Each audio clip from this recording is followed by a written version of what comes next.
JP Morgan CEO Jamie Dimon could not be more wrong about Donald Trump. But I don't think they're voting for Trump because of his family values.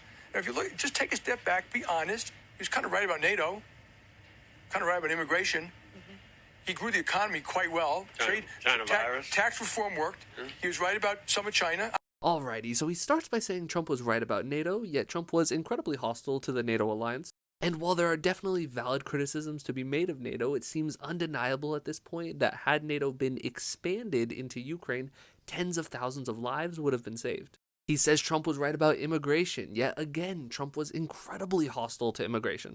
In 2022, Federal Reserve Chairman Jerome Powell said that the US economy is short roughly 3.5 million workers, and there are economists that estimate lack of immigration is responsible for close to half of that shortage. He said Trump's tax reform worked, and I suppose I just have to say, worked for who?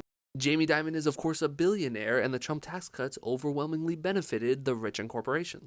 He says Trump was right about China, but let's remember Trump's trade war with China cost Americans tens of billions of dollars. Let's say you believe those costs are worth it because the tariffs revitalize a lot of American manufacturing, which is definitely a position a lot of people hold. Well, first, let's remember the Trump tax cuts incentivized offshoring, and that the Biden administration actually made a lot of the Trump tariffs permanent.